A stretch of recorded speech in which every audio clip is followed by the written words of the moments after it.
Saludamos y damos la bienvenida a todos los socios del Club Político Argentino y nuestros invitados que están hoy presentes. El tema del día de hoy es nuevos actores sociales, con la idea de revisar y analizar algunas nuevas grupos que no son exactamente instituciones consolidadas o formalizadas, pero que sí que han tenido un impacto importante en la vida social argentina en los últimos meses, para compartir con ellos un poco de su contenido, por supuesto, de qué los motiva a hacer, qué quieren hacer, pero sobre todo el eje que une a las tres agrupaciones que hemos invitado hoy es la forma en la cual han trabajado, con un trabajo muy fuerte en redes sociales, han viralizado sus preocupaciones, han logrado resultados por medio del trabajo en red, de compartir casi horizontalmente.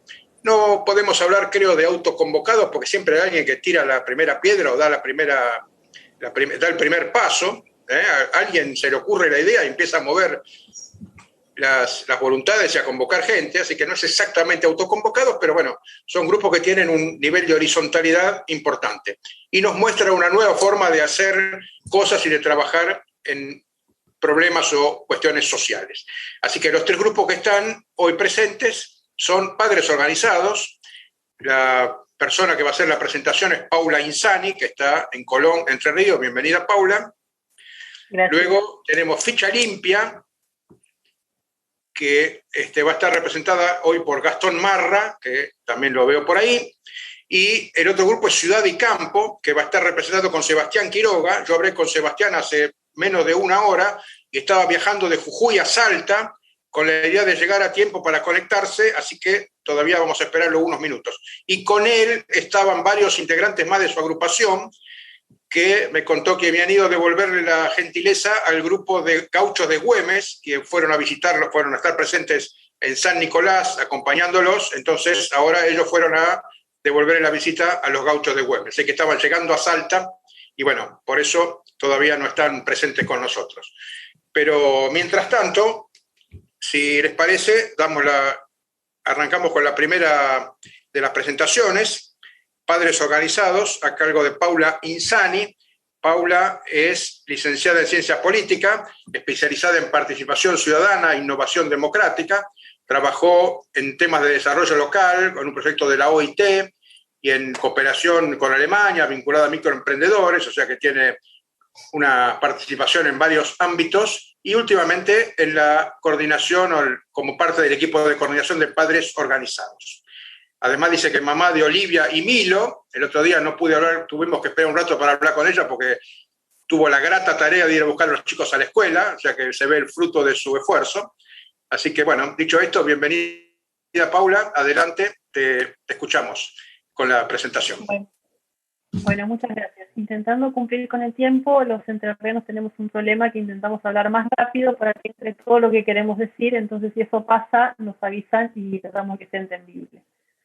Bueno, Padres Organizados arranca como idea el año pasado cuando un grupo de mamás, entre las que está mamás y papás, entre las que está María José Navajas, que hoy nos acompaña acá, se empiezan a intercambiar mensajes vía Twitter de la preocupación de que se empezaba a ver que los chicos tenían cada vez más costos en asistir a la escuela y esto no formaba parte de la agenda, no había un horizonte que nos dijera cuándo volvían las clases. Como María José dijo en algún momento, Padres Organizados es el resultado de la angustia de ver esta situación, ponerle datos y salir a la vida pública con una nota que empieza a buscar adhesiones y que logra miles de firmas.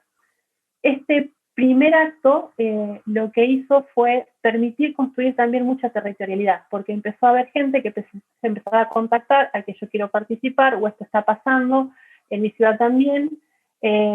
Como dijo Julieta en alguna charla informal, podría haber sido Padres Organizados o podría ser las Artas de Jujuy, porque en realidad había una demanda social de que esto se empiece a buscar un camino para el retorno a clases, y se dio un proceso dual. Por un lado, gente que empezaba a querer juntarse, a juntarse en esta primera carta o en este primer paso que fue Padres Organizados con esa nota de difusión, y a la vez, en este proceso de construcción de territorialidad, pasaba que alguien de Neuquén decía, uy, Entre Ríos no está dentro de la red, yo tengo un primo, que ese primo llama a alguien que sabe que le interesa la cuestión educativa, ese alguien empieza a decir, sí, yo tengo acá 2 mamás que sé, y se empieza así a armar una red nacional que tiene la particularidad por el tema de que el costo de oportunidad de las escuelas cerradas era muy claro para todas las familias que tenían algún chico en la escuela. Como nos dijo una mamá una vez, veían que los hijos empezaban a pagar, o sea, pues todos lo vimos, nuestros hijos empezaban a pagarse y no había un indicador de que esta situación no fuera a prolongarse en el tiempo. El año pasado, para diciembre, todavía la idea de volver a las clases será una utopía. Esta demanda social permitió el crecimiento tan rápido y vertiginoso de lo que es la Red Federal de Familias y Padres Organizados. Esto también tuvo un correlato que fue la posibilidad de visibilizarlo en los medios. Fueron a levantar esta demanda. A ver, me gustaría pensar en qué significa que la agenda haya estado en los medios. La demanda territorial ya existía, la demanda de base ya estaba presente. Ahora, la visibilización en los medios permitió de alguna manera que forme parte de la agenda política.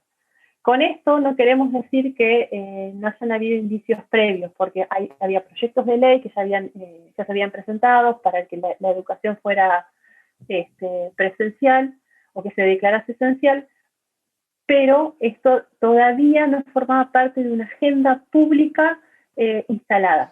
La visibilización en los medios lo que permitió fue que en ese microclima que a veces se convierte la gestión de gobierno se empezara a instalar. ¿Cómo nos organizamos? La organización se fue haciendo ad hoc en función del crecimiento y también de las demandas. Nuestro organigrama es bastante simple. Tenemos un grupo de coordinación, que en este momento somos 5, y somos 5 mujeres, que estamos en distintos lugares del país y que ese grupo se fue armando también en función de territorialidad y perfiles.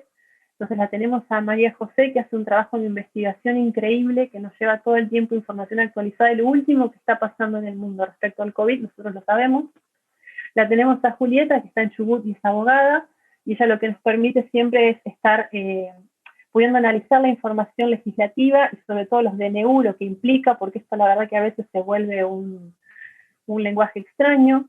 La tenemos a Marina en Córdoba, a Carla en La Plata y yo acá en Colón.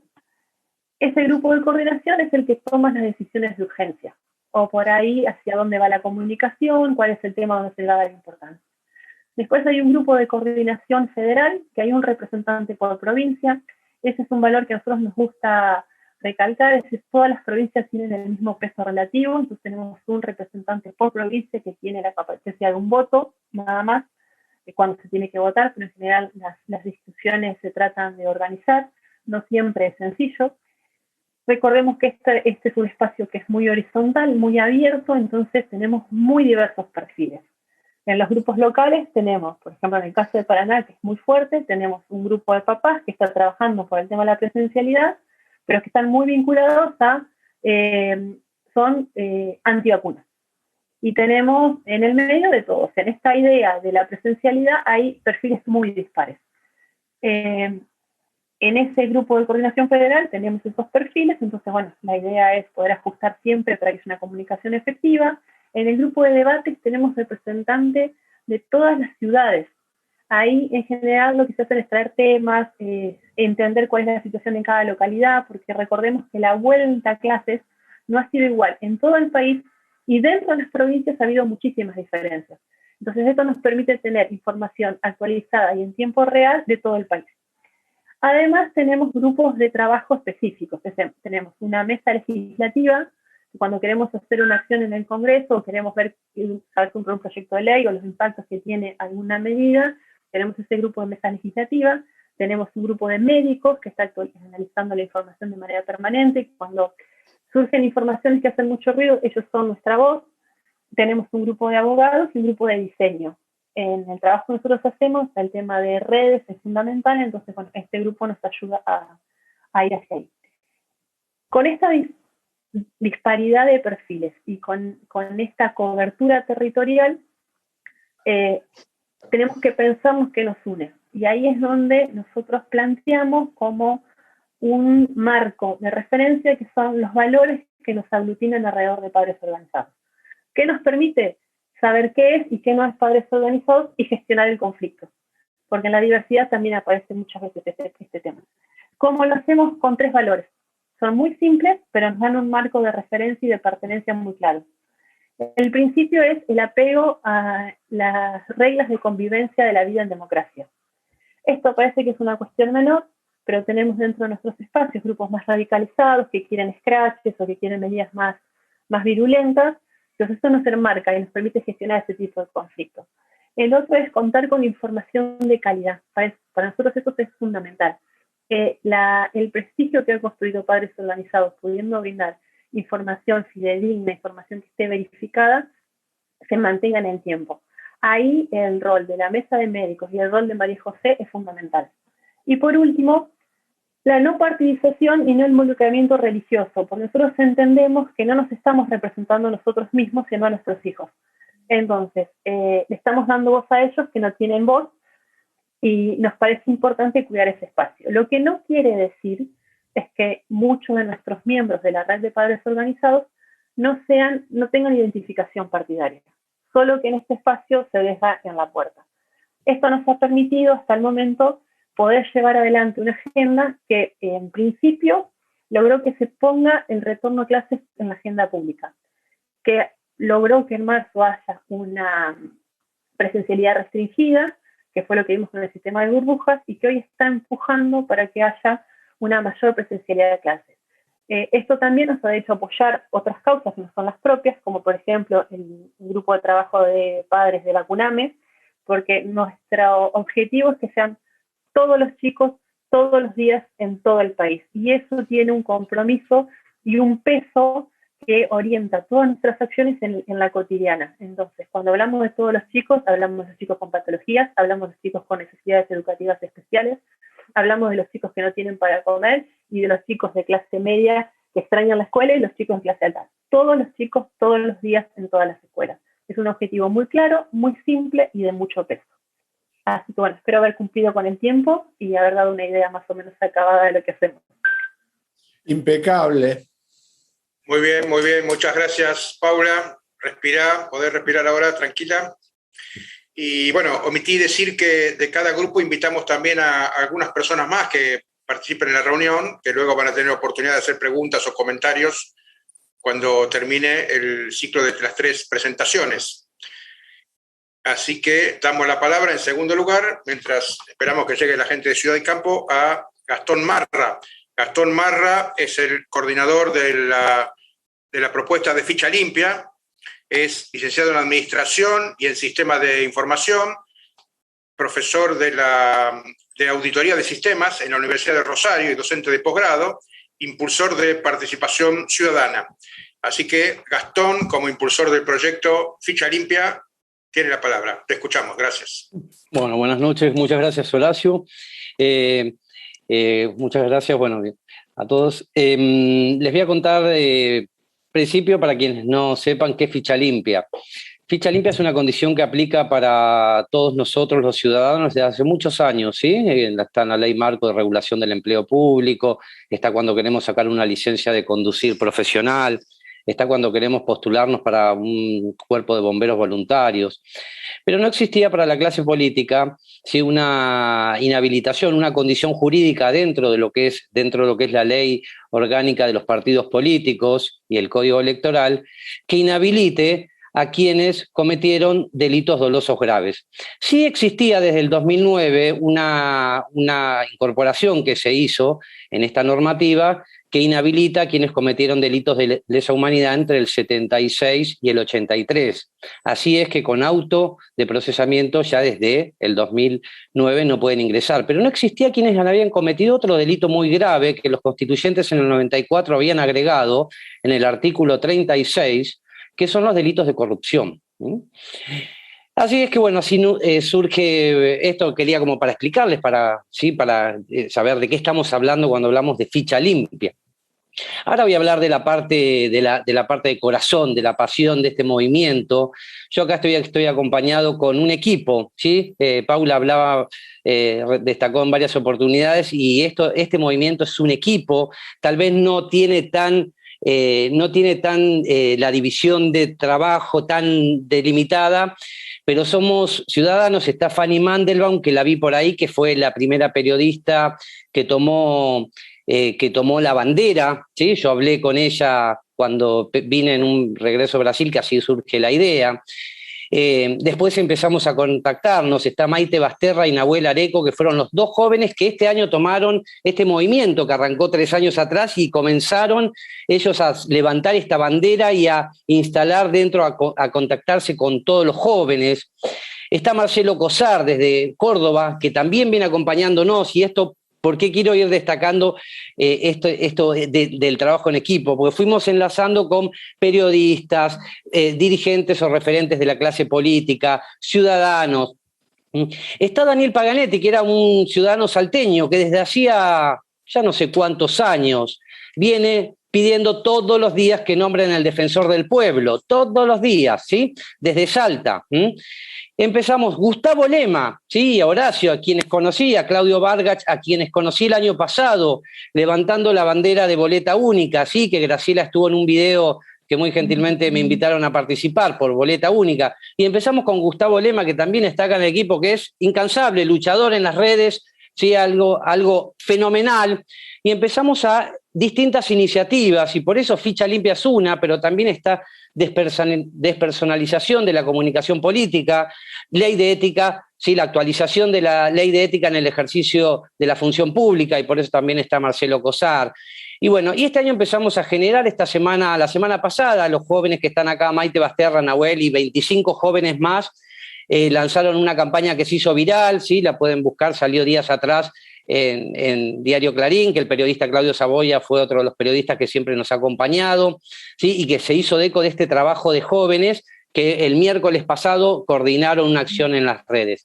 ¿Cómo arranca todo esto? Con una petición, al igual que boleta única de papel, ¿sí? Que desde el movimiento Ficha Limpia estamos acompañando y ellos nos acompañan a nosotros, así como Defensor del Pueblo, así como, bueno, a las 8 va a ingresar Laura Muñoz con una iniciativa que estamos preparando sobre la protección de testigos y denunciantes de hechos de corrupción, que en Argentina no están protegidos. Nosotros con Carlos March, Alejandro Drukarov y otras personas, bueno, lanzamos también una petición a la par de Ficha Limpia.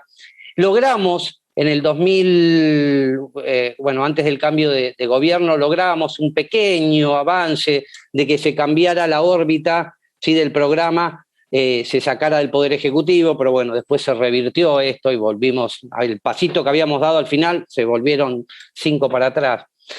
Y bueno, Ficha Limpia es eso, se trabaja sobre las redes sociales. El año pasado justamente íbamos a empezar a pasar a la parte territorial, porque ya entendíamos de que a veces la imagen, ¿sí? No solamente la parte de las redes, lo online es necesario, pero no suficiente, como decimos en auditoría. Entonces necesitábamos dar el paso y pasar a todo lo que era juntar firmas. Quisimos hacer la iniciativa popular, ejercer nuestro derecho a la iniciativa popular. Nos contactamos con Maite, Nahuel y todo el equipo, Marcelo, bueno, el año pasado con la Defensoría del Pueblo, y nos contestaron que no se podía porque desde el 2009 no teníamos Defensor del Pueblo, ni desde el 2013 habían cesado los 2 adjuntos, por lo tanto tampoco podíamos ejercer ese derecho constitucional a la iniciativa popular. Esta semana, como les comenté, lanzaron los jóvenes una campaña pidiéndole a los precandidatos que se expidan sobre 8 temas que fui mencionando recién, y por eso es que Ficha Limpia, podríamos decir que ya no es solamente Ficha Limpia, sino de que se constituyó en un movimiento que pide a los políticos, a todos los políticos, acá no hay distinción de colores, que por favor, más allá de las discusiones que puedan haber típicas de la política partidaria, debatan sobre estos ejes o temas tan importantes que importan a la ciudadanía. Fanny, ella quería comentar algo, yo no sé si ya ella se iba a estar preparando, pero esto es el movimiento Ficha Limpia, tal vez no tenemos tan delimitados los roles, hemos hecho todo a pulmón, hemos tenido que aprender a hacer flyers, armar eventos. Marcelo Cosar, el año pasado hicimos varios eventos en Córdoba, y ha sido, digamos, más, tal vez no tan, como dije, las tareas bien delimitadas, ¿no? Ha sido más algo de que todos, de acuerdo al momento que cada uno podía, y quería, Maite acá es por ejemplo, Maite administra la cuenta de Instagram y es la que se contacta con los jóvenes. Nahuel Areco, que lo ven ahí en el medio, o al menos yo de azul, es el que maneja la página de Facebook, porque él entiende cómo funciona Facebook. Maite entiende perfecto cómo Instagram. En mi caso y en el resto, la parte de Twitter. Entonces también fuimos segmentando el tema de la comunicación, porque bueno, la realidad es que, por ejemplo, Maite y Nahuel el año pasado dijeron, bueno, organicemos una campaña de jóvenes, pero si hablan los jóvenes, bueno, que quien entrevisten sean jóvenes. Así que bueno, Nahuel Areco de La Matanza era el que hacía las entrevistas, lo entrevistó Gustavo Lema, ¿sí? En una oportunidad, y bueno, y a Fanny, que acá está, ya la veo en cámara, y a Daniel Paganetti, luchador de Defensor del Pueblo. Y así se fue generando este movimiento, donde nosotros, los que tenemos un poquito más de años, trabajamos en lo cotidiano, ¿sí? Con jóvenes que nos aportan ideas. Maite se subió en Mendoza, hizo una campaña que subieron hasta arriba no me acuerdo, bueno, de la montaña, con carteles de todos los países y con ficha limpia, ¿sí? Se llamaba La corrupción no se toma vacaciones. Así que ya han generado también códigos QR que iban pegando y nominando a jóvenes para que siguieran la campaña, y así fue que llegamos hasta el glaciar Perito Moreno, ¿sí? Donde una diputada nacional de esa provincia se hizo eco y fue al glaciar Perito Moreno con el banner y con los carteles. Bueno, otra diputada en otra provincia, y así se fue por todo el país. Bueno, esto es ficha limpia, es corazón, es pasión. Son 3 años que ya estamos que se van a cumplir ahora en poquito tiempo. Y bueno, y Fanny fue como siempre, así como fue ficha limpia, boleta única y todas, ella siempre en primer lugar, ahí dándonos fuerza y acompañándonos y confiando en nosotros. Así que bueno, si pudiese, yo quiero hablar 3 minutos, 5 minutos menos, pero que Fanny, ¿sí?, pueda agregar algo. Así. Dale, gracias, Gastón. Yo creo que una característica del movimiento, por llamarlo de alguna forma, es poder usar el plural. Estamos tan mal acostumbrados a que siempre se hable en primera persona. Y acá somos nosotros, somos muchos. Las puertas están abiertas, las puertas no se cierran. Algo en lo que nadie había pensado, en que uno para poder ser político, para poder ser funcionario, debía tener un currículum y no un prontuario. Se caía de Maduro, pero a nadie se le ocurrió decir, bueno, esto tiene que estar de alguna forma, tiene que ser una ley, tiene que ser para todos y se tiene que manejar a través de la justicia. Bueno, este movimiento tiene un solo nombre, que es el de Gastón, que se le ocurrió, gracias a que se tomó vacaciones en Brasil, se le ocurrió decir, ¿y por qué no lo tenemos? Porque nadie de los que firmó después se preguntó y dijo, ¿por qué no se me ocurrió a mí antes? Era algo tan lógico. ¿Cómo podemos tener en la Cámara de Diputados, en la Cámara de Senadores, en un ministerio, a un tipo que violó, a un tipo que falsificó, a un tipo que fue acusado de violencia familiar? O sea, ¿por qué tenemos que tener gente con muertos en el placar? ¿Por qué tenemos que tolerar esto? Y bueno, y entonces cuando cada uno de nosotros se preguntó a sí mismo esto, lo primero que hacíamos era firmar. Y se firmó, y se firmó, y se firmó. Y de repente hubo como un estancamiento. Cuando Mendoza sacó la ley de ficha limpia, creo que esto renació. Porque este proyecto es como el ave fénix, depende de todos nosotros. Y cada uno de nosotros, si le explica a un amigo de qué se trata ficha limpia, y quizás no todos, pero 9 de cada 10 van a firmar, porque el que no firma es porque tiene miedo, y si tiene miedo es porque tiene algo escondido, y si tiene algo escondido no nos sirve, ni como votante, ni como político, ni como funcionario. Por eso voy a seguir insistiendo, voy a seguir aplaudiendo, voy a mandar al exterior lo que significa ficha limpia para nosotros, porque cuando fue ley en Mendoza, yo creo que todos estallamos de júbilo. Ahora falta que Chubut, falta que Córdoba, falta que el Congreso Nacional, en lugar de cajonearlo y patearlo por debajo de los escritorios, lo ponga en vigencia. No puede ser que se voten leyes que no tienen nada que ver con la realidad y no se tomen en serio el tema de ficha limpia. Por eso estoy con todos en el tema ficha limpia y se lo pregunto cada vez que le hago una nota a un político o a un funcionario, porque todavía hay gente que me dice o que quiere aparentar que no sabe de qué se trata, pero todos sabemos de qué se trata. Que la corrupción no entre al Congreso, no entre al Ministerio y que todos podamos ver el ejemplo desde arriba, porque así como nuestros hijos imitan lo que hacemos nosotros, así mucha gente imita lo que hacen los políticos y muchísimas veces lo que hacen los políticos no es ejemplo para nadie. Gracias, Gastón, me tomé más tiempo del que me correspondía. Muchísimas gracias a todos. Bien, muchas gracias Fanny, muchas gracias Gastón. Mientras esperamos que se incorpore la gente de Ciudad y Campo, hay dos personas que han pedido la palabra, así que arrancamos con comentarios o preguntas. Ricardo Gerardi es el primero. Adelante, Ricardo. Bueno, muchas gracias. Felicitaciones por las dos exposiciones y por la organización de este evento. Yo quería hacer una pregunta y un comentario incluido a padres organizados, a Paula Insani o a María José Navajas, vinculado a este tema. Ahora tenemos en circulación, empezando la circulación, la variante Delta. Esperemos que no se caiga en un cierre generalizado de escuelas, habrá que ver las normas que se dicten, y una vez que estemos todos vacunados, posiblemente el tema de la presencialidad pase a ser una historia del pasado. Entonces, mi pregunta tiene que ver si han pensado o han comentado algo sobre el futuro de esta tan interesante iniciativa que ustedes tienen, y en particular mi pregunta se refiere al tema de la calidad educativa. Ustedes que están en contacto con la educación saben que las pruebas a aprender, PISA, etcétera, los resultados las jurisdicciones las tienen por establecimiento. Es decir, que se sabe por escuela cómo están en matemáticas, en lengua, en una serie de materias, ¿no?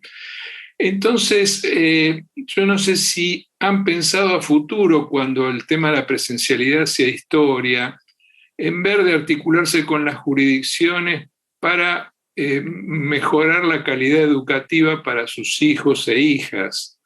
Eso involucra, digamos, por ahí también articularse con especialistas de universidades sobre lengua, matemática, etcétera, y analizar los resultados y proponer alternativas que ayuden a los docentes y a los colegios a mejorar la calidad. Entonces mi pregunta es si han pensado algo a futuro o todavía esto es muy prematuro y bueno, hay que terminar la fase de presencialidad. Gracias. Horacio, ¿querés que respondamos ahora? Dale, sí. Bueno, a ver, indudablemente tenemos que pensar hacia futuro como país en la cuestión de la educación, no solamente de la calidad educativa, sino también de los contenidos, de la profesionalización docente. Es un tema que es amplio, es complejo y que debería pensarse en función de las habilidades que vamos a necesitar para la incertidumbre que plantea el futuro.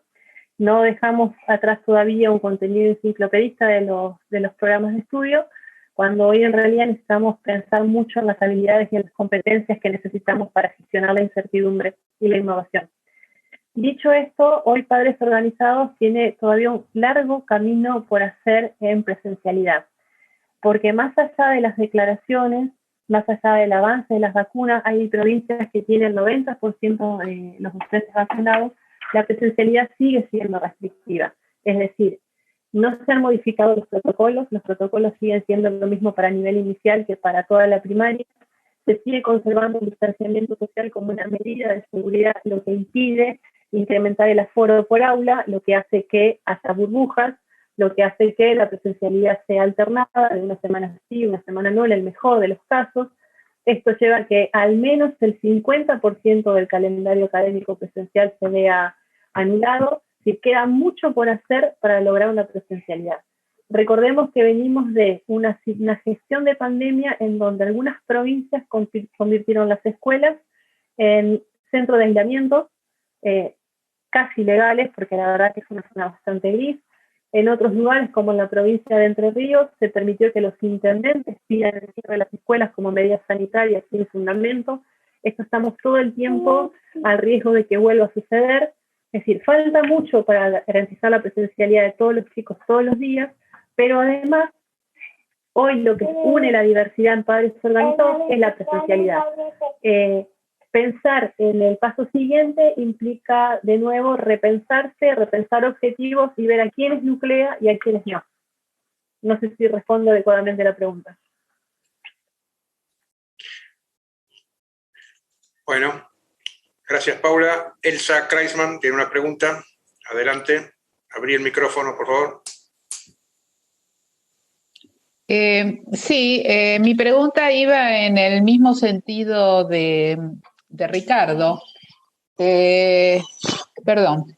El tema es, realmente los felicito por Padres Organizados, es excelente que hayan organizado este movimiento y han tenido éxito y lo seguirán teniendo. El tema es a futuro y bueno, una vez que se supere la pandemia, probablemente de acá a un año ya no hablaremos de presencialidad porque ya todos los chicos estarán presentes en las escuelas, pero han quedado otras cuestiones. Por ejemplo, cuando se habla de la calidad educativa, ya hay mucha gente que está pensando en una reforma educativa paradigmática, ¿no? Un cambio en el paradigma de la educación que, bueno, no sé si ustedes tienen pensado también participar activamente en lo que sea el cambio de paradigma educativo. Y el otro tema, que no quisiera ser demasiado ambiciosa ni cargar demasiado sobre las espaldas de Padres Organizados, pero sería sumamente interesante si ustedes podrían de alguna manera participar en el tema educativo como contraparte de los sindicatos docentes, en las negociaciones de ellos con el Estado. No sé si han pensado en esas cosas o bueno, ahora están muy ocupados con la presencialidad, pero por ahí a futuro pueden ir pensando en eso, ¿no? Bueno, sobre el primer punto del cambio del modelo educativo, vale la misma respuesta anterior, es decir, a ver, tenemos como planteamos en la exposición, tenemos una diversidad enorme de miradas, si tenemos desde grupos religiosos fanatizados hasta laicos radicalizados, entonces, bueno, tiene que haber un proceso que nos nuclee en términos conceptuales y paradigmáticos para pensar el futuro que no va a ser de la totalidad de Padres Organizados, pero que siempre está en la agenda y siempre estamos pensando en cuál es el paso que sigue. Por el otro lado, la posibilidad de que la comunidad educativa entera esté presente definiendo el futuro debería ser uno de los objetivos del Consejo Federal de Educación y de cualquier política pública. Ciertamente, Padres Organizados hoy no es y no pretende serlo la única voz de la comunidad educativa respecto a la representación de las familias. Pero entendemos que es importante que como parte de esta comunidad sí estén presentes. También es importante pensar en el rol docente, porque por ahí solamente nos centramos en el tema sindical, y la verdad es que en esta pandemia se ha puesto de manifiesto también cómo los costos de la virtualidad han recaído sobre el docente, que no ha tenido formación ni herramientas para poder hacer frente a una nueva forma de educación que fue de un día para el otro. Cuando hablamos de costos es desde costos emocionales por no saber cómo enfrentar un aula a tener que comprarse memoria en el teléfono porque llegaban las tareas a cualquier hora. Me parece que hay que pensar en una revalorización del rol docente, pero que los ponga como profesionales de la educación. Salir de la idea del voluntariado, por un lado, de la vocación, como una cuestión que permite cualquier condición laboral, y además de pensarlo más allá del sindicato como la única voz de los docentes.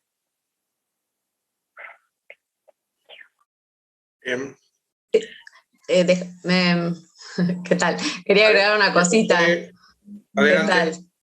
No, quiero agregar una cosa que es más que nada una inquietud, ¿no? Porque lo que se ve mucho, no digo todos, pero muchos especialistas cuando dan notas, entrevistas o escriben a prensa, que hablan de que este modelo híbrido llegó para quedarse, ¿no? La combinación de la presencialidad con la virtualidad.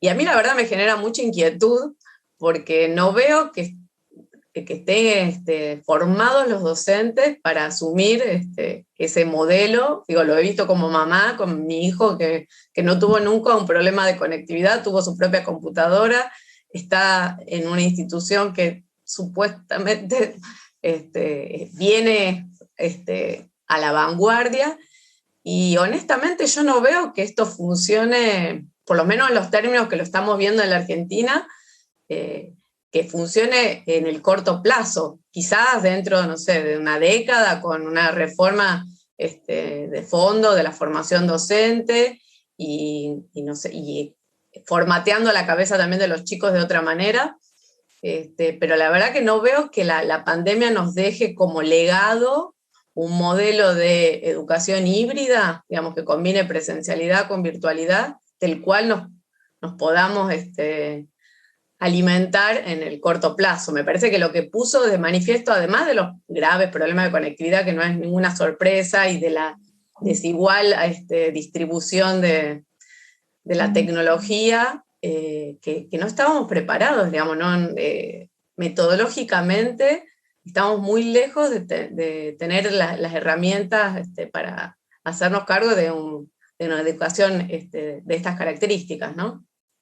Eso quería, y bueno, creo que eso va por el lado también de la calidad educativa que planteaban en un par de intervenciones. Bueno, gracias. Graciela pide la palabra, adelante.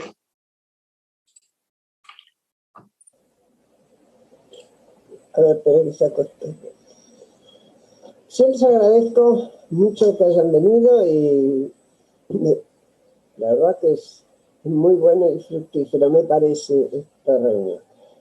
Siguiendo con la idea esta, la pregunta... Perdón, Graciela, ¿podés acercarte más al micrófono, por favor? Sí, levanto el sonido, o sea.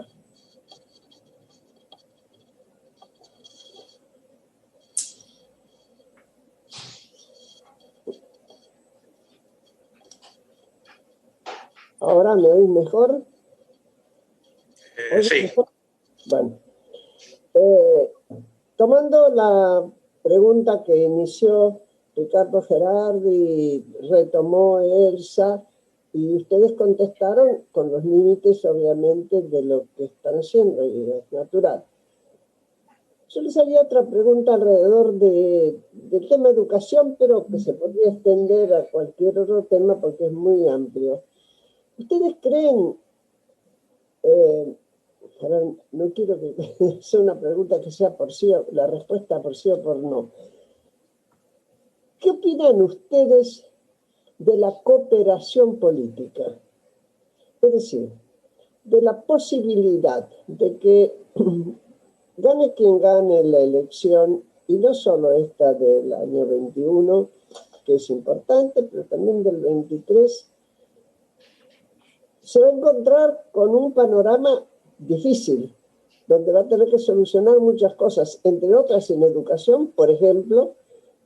¿Qué se hace con esta mezcla que se introdujo y que difícilmente se vaya, que es de la parte visual, con todas las herramientas tanto de Zoom como de todo lo que está ofreciendo hoy la tecnología para acompañar el aprendizaje, y el desafío de que los maestros lo acepten bien, incluyendo el problema de los sindicatos. ¿Ustedes creen que una sola fuerza política puede lograr los cambios que la Argentina está necesitando en el momento y desde el lugar a donde llegó? ¿O pueden imaginar, o se les ocurriría, que es necesario cooperación transversal? A ver, no es una pregunta sencilla, pero creo que la respuesta sí es bastante simple. no podemos pensar un acuerdo de base de lo que requiere el futuro del país desde un solo lugar. Ahora, nos enfrentamos a que en muchas ocasiones han dicho que Padres Organizados tiene cierto filo de identificación política. Y esto en realidad, no sé si se escucha bien, nos lleva a la pregunta de por qué esto es así, por qué hay un sector de la sociedad con cierto perfil que está más dispuesto a pelear por la educación. Me parece que requiere de una discusión sensata, sabiendo que cada vez que uno inicia un cambio genera reacciones, pero que a diferencia de otros momentos de la historia, hoy hay una masa crítica en la sociedad civil y en la sociedad organizada que está dispuesta a dar esa pelea. La cuestión educativa formó parte durante 1 año y medio de la agenda en la casa de cada uno de los argentinos que tenían un chico escolarizado. Me parece que eso puede generar una sinergia que permita algunas transformaciones. Dicho esto, necesitamos que esas transformaciones tengan un alto costo de oportunidad, pero además se entienda en cada familia como una posibilidad de construir futuro. Y me parece que la experiencia de Padres Organizados lo que muestra es que hay un sector de la sociedad que todavía cree en la educación como un bien público y que apuesta al futuro de sus hijos a la educación. Y me parece que eso tiene que ser también la piedra angular que permita la base de consenso. Porque pensar en cómo está diseñado el sistema político en la Argentina, el sistema sindical, pensar que los mismos actores que están intentando una y otra vez sentarse en la misma mesa y que han fracasado sistemáticamente por intereses sectoriales, vayan a cambiar de un día para el otro, es una mirada optimista pero bastante infantil. Creo que la diferencia que hay hoy a 2 o 3 años atrás es que tenemos una sociedad civil que toma mucha conciencia, que reconstruye lo que significa la educación hoy y que está dispuesta a dar pelea. No sé, Majo, si querés agregar algo más al respecto. No, yo creo que, más allá de la conciencia del valor de la educación y de al haber tenido la situación áulica adentro de la casa y haber visto en directo cuál era la situación de muchos, no digo todos, pero bueno, muchas situaciones de déficit, de problemas de cómo se conecta el maestro con el alumno y los contenidos, bueno, más allá de eso, y esto lo siento también en primera persona, el sentir que uno es capaz de hacer algo, ¿no? de juntarse con otros y hacer una diferencia, ese término que está tan en boga que del empoderamiento, creo que es una enseñanza que para muchos de nosotros nos anima a estar todavía dando esta pelea y a mirar un poco más adelante, ¿no? Y como padres de hijos, de chicos en edad escolar, que uno quiere un horizonte certero y optimista en nuestro país, me parece que es el lugar desde donde podemos dar esa pelea y que la queremos seguir dando. Y eso contagia y cada mamá, cada papá que participó en los grupos, que sigue participando, adquirió, es una fuerza que no tenía antes y una confianza en el poder hacer y en el tener una herramienta para incidir en la discusión pública que la gran mayoría no la tenía antes. Y bueno, eso es muy valioso y ojalá lo podamos sostener y orientar de la mejor manera posible. Gracias. Gastón, tu punto de vista sobre la misma preocupación que presentó Graciela, en otro plano, en tu tema. Nosotros lo que buscamos siempre fue, ahí justo le comentaba voy a contar el caso de Salta. Nosotros lo que buscamos siempre es que nuestra iniciativa llegase a todos los colores políticos, como dije. Yo soy partidario de que hay ciertas acciones que solamente se pueden llevar adelante mediante acuerdos, consensos, un grupo tirando de la cuerda y el otro para el otro, como ese juego, ¿se acuerdan? Siempre digo, uno gana, el otro pierde. Por eso estos temas institucionales que mencionábamos solamente se pueden, ejemplo, boleta única, que se logró el acuerdo, acá está Gustavo Lema, que tal vez él lo pueda explicar, pero se logró un acuerdo entre dirigentes de todos los partidos políticos meses atrás. Con ficha limpia se ha logrado, en Salta es un claro ejemplo, nosotros en Salta logramos, y lo mismo en Chubut, trabajar desde la sociedad civil, ¿no? Con legisladores, por ejemplo, en Salta del peronismo, que fueron los que impulsaron ficha limpia allá, y se logró en 2 oportunidades que llegara a la Cámara de Diputados. Después en Senado se genera el freno. En Chubut pasó lo mismo. Entonces yo creo que hay determinadas... nosotros por eso con ficha limpia siempre hemos sido muy prolijos, muy cuidadosos. Yo la escuchaba muy atentamente a Paula cuando ella hablaba de las distintos, cuando en estos grupos abiertos donde cualquiera participa, hay distintos tipos de personalidades y uno tiene que ir tratando de cómo hacer malabarismo, por decir una forma, porque a veces hay gente, como ella mencionaba, un caso extremo, ¿sí? Y bueno, y tal vez no va con lo que es ejemplo, en nuestro caso, la esencia de ficha limpia. Nosotros queremos siempre que estén todos y que consideramos de que esto es una de los acuerdos que se tienen que llegar, y se ha podido. En Chubut eran 2 legisladores, perdón que mencione partidos, pero para que se entienda, eran 2 legisladores de la Unión Cívica Radical, ¿sí? Junto a Gustavo Mena, que era el diputado nacional, y lograron negociar, llegar a acuerdo con todos los partidos políticos de la legislatura de Chubut, y en una semana y 4 días era ley en Chubut. En Mendoza sucedió lo mismo. Quienes propusieron, impulsaron ficha limpia eran de un determinado partido político. Los de opuestos a ese partido político dijeron, bueno, si ustedes quieren cargos selectivos, nosotros queremos todos los cargos por designación también. Y ahí empezó, y se generó un proyecto final de ficha limpia espectacular que fue votado por toda la Cámara de Diputados y Senadores, excepto un partido de la izquierda. Entonces, con esto mi respuesta es, yo creo de que hay que buscar la vuelta, ¿sí? Por eso mencioné el caso específico de este caso de Chubut. Nosotros es lo que tratamos de hacer. Siempre invitamos a todos, ahora de hecho para boleta única de papel, tal vez, bueno, me gustaría que eso Gustavo Lema, que es a quien acompañamos desde nuestro movimiento, pero también estamos buscando lo mismo, que todos, ¿sí? Porque son cosas que nos tienen que interesar a todos, ¿sí? No es en contra de nadie, ni ficha limpia, ni boleta única de papel, ni que designen el defensor del pueblo, no es en contra de alguien, ¿sí? Como bien explicó Fanny, bueno, siempre hay alguien que en algunas iniciativas que se siente tal vez perjudicado, pero bueno, ya es un tema, ¿sí? Será por determinados intereses particulares. Pero coincido, siempre le pongo el ejemplo de la soga. Si uno tira, jugamos, uno tira para uno y otro para el otro, uno gana y el otro pierde. No hay posibilidad que los dos ganen. Gracias. Guillermina Tiramonti pidió la palabra, adelante. Abrí el micrófono, Guillermina, por favor. Ahora sí. Ahora sí. Por un lado, tengo una pregunta para la gente de padres organizados.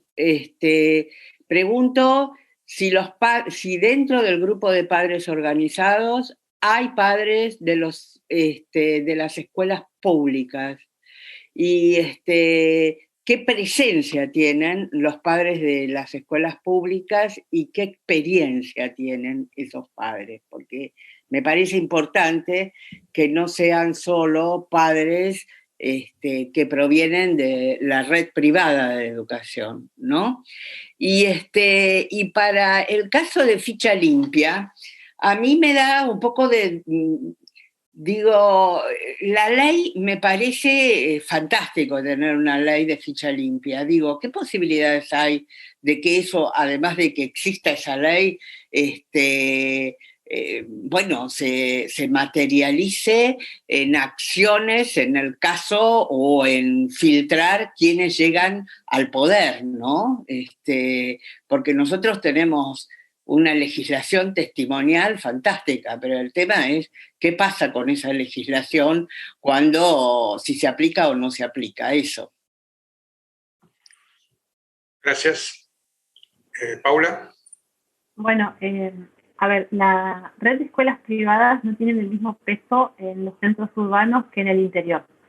En Capital, en Rosario, en Córdoba, en Mendoza, tenemos una oferta privada mayor y tenemos, por lo tanto, participación de padres de esas escuelas privadas. Pero después, la verdad es que las escuelas de gestión privada son inexistentes. En la provincia de Entre Ríos, salvo en Paraná y en 2 ciudades más, no hay oferta de escuelas privadas. Entonces, por ahí, por algunas voces que tomaron notoriedad, se supone que Padres Organizados está mucho más vinculado a las escuelas privadas de lo que efectivamente está. Y la verdad es que en el estado de situación de hoy, los que llevan de perder son los alumnos de las escuelas públicas. Es decir, muchos de los papás que hoy estamos empujando, que es mi caso, venimos de la escuela pública. Y se da la particularidad también de que muchos de esos papás tienen un sentido de pertenencia muy fuerte a la escuela pública. Entonces también la pelea se da desde lo simbólico, no solamente de lo efectivo, que hoy es lo que está pasando. Así que la verdad que la red tiene una diversidad de representaciones y tiene la fortaleza de poder representar la diversidad, no solamente en el tipo de gestión de la escuela, sino en la diversidad de todo el territorio nacional. Porque, y esto lo recalcamos una y otra vez, es muy disímil la situación educativa de cada uno de los lugares del país. No sé si responde adecuadamente la pregunta. Perfecto. Te agrego, Paula, hay también papás, mamás de los colegios dependientes de las universidades nacionales, que se armó un grupo en paralelo para tratar de aunar fuerzas, porque es muy difícil también la pelea adentro de las escuelas dependientes de las universidades nacionales, porque ahí lamentablemente los gobernadores se lavan las manos, dentro de, digamos, los consejos superiores, digamos, que son los que toman las decisiones, hay mucha puja, hay peso muy fuerte de los sindicatos, y la realidad es que la gran mayoría de las escuelas de los secundarios dependientes de las universidades nacionales, que como siempre digo, supieron ser el emblema de la educación pública de calidad en nuestro país, son las que peor se han desempeñado en relación con sus estudiantes, no solamente en la virtualidad, sino también en la vuelta a la presencialidad. O sea, las clases virtuales para una gran parte de los chicos de las escuelas, que además hacen el enorme esfuerzo de rendir un examen para ingresar y todo lo que ya sabemos, han tenido una devolución muy pobre de parte de las instituciones y han quedado muchos, te diría prácticamente a la buena de Dios, a la deriva, y cuando se abrió la posibilidad de la presencialidad fueron donde más resistencia encontramos. Bueno, Gastón. Bien, ahí me gustaría hacer la mitad de la respuesta y tal vez, bueno, ahí empezar a integrar el equipo, bueno, que veo que ya entró Laura Muñoz, que también es por la parte de protección de testigos y denunciantes de hechos de corrupción, y contestar esta parte con Marcelo Cosar, que está, digamos, en mi parte, la parte de sociedad civil, y él en la parte de referencia a la clase política. Kim Brugué, si un doctor en ciencia política, dice que, bueno, respecto a lo que es participación ciudadana, es un mecanismo válido, suficiente, pero que no sirve, es decir, si no se traduce en acciones que mejoren la calidad de vida de los ciudadanos. Sí, él habla de la encrucijada de la participación ciudadana. En Mendoza, el 22, cuando cerraron las listas, uno de los jóvenes que impulsa Ficha Limpia, se llama Agustín Boato, que también está con Maite Nahuel, integra también la Junta Electoral. Y nos contaba todo cómo empezaron allá a pedir, creo, ahora no recuerdo con precisión, tal vez Maite lo pueda, que tiene una memoria excelente, o Nahuel, la cantidad de precandidatos que hubo en Mendoza. Pero bueno, empezaron a solicitar el certificado de antecedentes penales a todos los precandidatos para, además de las otras validaciones que ya existían, verificar si cumplían, en el caso de Mendoza, de no tener una condena por delitos dolosos graves, en primera instancia, ¿no? O sea que esto es como, por un lado, no sé si Guillermina contesto, es decir, que esto se traduce en acciones concretas. De hecho, uno leía las notas, la repercusión que fue fuertísima de los medios de allá, y que se comentaba de que esto había también llevado a que los mismos partidos políticos, a la hora de confeccionar las listas, tuvieran en cuenta de que luego iba a estar este filtro de ficha limpia. Y hay lo interesante que también sucede, Guillermina, y a todos a nivel nacional, de que ya esto está en la sociedad, y en muchos casos, y en Salta, por mencionar un ejemplo, pero en muchos, ya independiente que haya ley o no, los precandidatos, ejemplo, bueno, no quiero mencionar, pero acá en Ciudad Autónoma de Buenos Aires ya varias listas completas salieron a decir, nosotros adherimos a ficha limpia y vamos a mostrar nuestros certificados de antecedentes penales, ¿sí? Para demostrar de que no tenemos ningún tipo de condena por delito doloso grave. Así que bueno, esta era la mitad de la parte de la sociedad civil. Me gustaría Marcelo Cosar, que es del equipo de la parte política, y si pudiesen, me gustaría que Laura Muñoz, sí, que está trabajando en esta iniciativa conmigo y otras personas, y es una mujer admirable, y para que se pueda entender por qué son importantes en nuestro país ciertas iniciativas, para que no vuelvan a pasar en la situación de que le sucedió a Laura Muñoz. Así que bueno, Marcelo Cosari, si fuese posible, me encantaría que pudiese contar Laura Muñoz de esa iniciativa, sí, del equipo, ¿no? De todos nosotros. Adelante, Marcelo, para complementar la respuesta. Luego hay un par de personas más que han pedido la palabra y luego la ponemos a Laura también en la lista. Adelante, Marcelo. Bueno, voy a ser muy breve, gracias, buenas noches, gracias por la oportunidad de participar. Simplemente aportar en relación a lo que planteaba Graciela, la visión que tengo como dirigente de mi partido, de la Unión Cívica Radical y legislador provincial, que si hay algo bueno, es difícil encontrar que la pandemia nos esté dejando algo bueno, pero si hay algo positivo que nos deja es que ha puesto al desnudo las debilidades que tiene nuestra república en términos de calidad institucional y la debilidad con que enfrentamos la pandemia en lo que tiene que ver con el sistema educativo y con el sistema de salud. Quienes primeros interpretaron, leyeron y se pusieron estos temas al hombro fue sin lugar a dudas la sociedad civil. Lo que tiene que ver con calidad institucional o con calidad democrática, el mejor ejemplo es lo que está acá, ¿no? Ficha limpia con Gastón, con Maite, o Gustavo Lema con boleta única, pero también lo que estaban planteando recién padres organizados con la educación, y seguramente si tuviese alguien de la salud nos estaría diciendo que la pospandemia tiene que dejarnos como lección que Argentina tiene que replantearse su sistema de salud, si no la próxima pandemia nos lleva puesto a todos. ¿Cuál es el desafío? Y para no irme por las ramas como solemos hacer los políticos, algunos rápidamente entendimos que teníamos que ponernos a dialogar con la sociedad civil y saber interpretar esas demandas y transformarlas en proyectos de ley. De padres organizados puedo decir que nosotros en Córdoba recogimos el guante y presentamos un proyecto para que la educación en Córdoba sea declarada como actividad esencial, declarar la emergencia educativa. Lamentablemente no conseguimos que ni siquiera se trate en comisión. De ficha limpia hemos presentado el proyecto de ficha limpia como proyecto de ley provincial. El desafío es que cuando dejemos esta pandemia atrás, las organizaciones de la sociedad civil sigan con la misma agenda de la pandemia y nosotros sigamos con la misma agenda. Porque cuando se vaya el virus, si padres organizados y los chicos vuelvan a clase, se olvida de esta agenda, estamos fritos.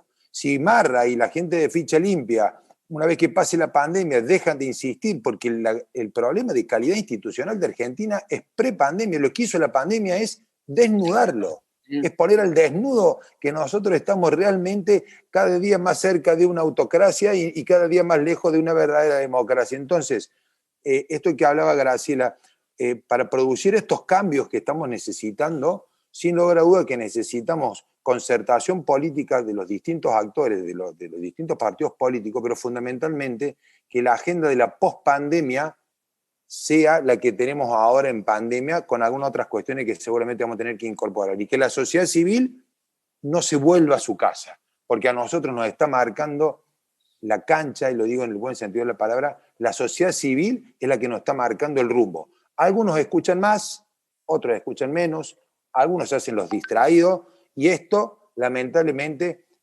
sucede en todos los partidos políticos, porque yo estaría faltando la verdad si dijera que mi partido, la Unión Cívica Radical, lo ha leído acabadamente desde Jujuy hasta Santa Cruz. Hay algunos dirigentes, algunas dirigentes que lo han tomado como tema esencial, y hay otros que todavía no entienden lo importante que es para Argentina que nosotros tengamos ley de ficha limpia, que de una vez por todas tengamos la educación al centro, y que el campo y la ciudad puedan dialogar para dejar atrás todos los problemas que tenemos hoy. Así que, perdón por haber sido extenso, pero creo que para contestar lo de Graciela, ojalá que una vez que pase la pandemia, nosotros sigamos teniendo cada vez más encuentros donde los partidos políticos y la sociedad civil dialoguemos y actuemos de manera conjunta. Ahí vamos a poder cambiar un poquito la cosa. Gracias por la oportunidad. Gracias, Marcelo. Gustavo Lema, adelante. Abrí el micrófono, por favor. Bueno, gracias ante todo, Graciela, por permitirnos ingresar en tu casa. Concretamente, un comentario brevísimo por cada uno de los expositores hasta ahora. Educación. Cuando me preguntan cuál es el gran problema de la Argentina, cuando tenemos un problema no tenemos 40. Tenemos subproblemas económicos, de salud, de todo tipo. El problema número uno es la educación. Mientras nuestra clase política no entienda todo lo que se construye a partir de la educación, realmente creo que estamos equivocando el camino. Es fundamental cuando hablamos de desocupación, de desempleo. Me toca viajar bastante y veo que el mundo avanza a la reducción de horario de trabajo, a una calidad que va subiendo de tono que se desplaza hacia la robotización, hacia otras ciencias, y acá nuestros chicos, en lugar de estando presentes diariamente en las escuelas, los vemos tirando carros. Yo a los 10 años vi cómo se prohibía la tracción a sangre en la ciudad de Buenos Aires, y 60 años después veo a mujeres con sus hijos arriba de los carros juntando cartones. Entonces, segundo, el tema de estar copada la educación. Cuando acá hablan de educación a nivel gobierno, lo primero que se les ocurre es citar a Yarsky y Baradel a ver qué opinan, ¿no es cierto? Y ahí se construye todo y el resto no existimos. Lo que ha ocurrido con la politización, la militancia en la educación es un servicio esencial que no está supeditado a estar de huelga. Nunca puede haber huelga ni de bomberos, ni de médicos, ni de maestros. Los que de alguna manera hacen militancia, los que en lugar de educar están adoctrinando, deberían ser despedidos con causa. No están preparados para educar a nuestros hijos. Tienen que ser despedidos y exonerados del ejercicio de la función pública. Entonces, brevemente, podemos hablar muchísimo sobre este tema, pero ya tuvimos expositores. Voy a hacer un comentario brevísimo sobre ficha limpia. Ficha limpia, ¿podemos estar tan retrasados en la Argentina para pedir que los candidatos no tengan pedido de captura para ser candidatos? Estén multiprocesados, pero como falta la instancia final de que se expida la Corte, como se expidió la Corte con el presidente Menem, que después de 30 años de cometer delitos murió impune, ¿no es cierto? Y bueno, y eso es lo que ocurre, y tenemos que soportar esos cajoneos de causas para que sean nuestros dirigentes, sea para cargos legislativos o ejecutivos, tener una ficha limpia, no tener antecedentes penales, con o sin condena, porque lo que está pidiendo ficha limpia, digamos, es una exigencia de mínima. Estamos hablando de condena firme, de condena en segunda instancia, cuando en otros países alguien que es acusado, a las 6 de la tarde está en los noticieros de televisión, el senador o el diputado presentando la renuncia. Se define en horas esta situación. No podemos permitir que las casas de gobierno provinciales, que la Casa Rosada, que el Congreso de la Nación y la legislatura se conviertan en aguantaderos. No podemos permitir de ninguna manera que cada elección sea un turno de sorteo de fueros para los que tienen ya avanzadas sus causas, ¿no es cierto?, para entrar en el terreno de la impunidad. Es tan elemental lo que está pidiendo ficha limpia. Ahora voy a hacer un comentario brevísimo. boleta única de papel, que les digo una cosa, la red Ser Fiscal que creamos con Bargach y gente de distintos partidos, hace ya 12 años, vamos camino a 13, empezó con el famoso robo de boletas que le impidieron ir al balotaje a Lilita Carrió en el año 2007. Bueno, concretamente, tenemos muchísimos temas por los que estamos peleando, ¿no es cierto? Si me preguntan a mí en forma personal qué me gustaría, y lo más elemental sería que en la Argentina exista el control de los ciudadanos, de los electores, por datos biométricos. Están los padrones llenos de gente que no está en condiciones de votar, incluso que son electores virtuales. Les comento que no estoy hablando de miles ni de cientos de miles, estoy hablando de millones de documentos dudosos que se presentan, que aparecen en los padrones cada 2 años, y se puede hacer una campaña de depuración durante 4 años. Gustavo, perdón, con la disculpa del caso, porque temas importantes hay muchísimos, y si hacemos un inventario de temas no terminamos más y estamos bien. Bueno, para poder dar espacio a todos. Hoy la idea original de la convocatoria de hoy era trabajar más sobre la forma de trabajo que sobre los contenidos. Naturalmente se ha ido, no digo desviando, sino orientando las consultas y las preguntas a los contenidos de los trabajos que están haciendo tanto Padres Organizados como Ficha Limpia. Pero bueno, así es la cosa y creo que... Somos un subproducto de la red Ser Fiscal y de Ficha Limpia, que nos ha cobijado y nos ha dado conocimiento para que a través de las redes hayamos podido difundir muchas ideas, y ojalá sigamos así. Felicito a Padres Organizados y Ficha Limpia. Gracias.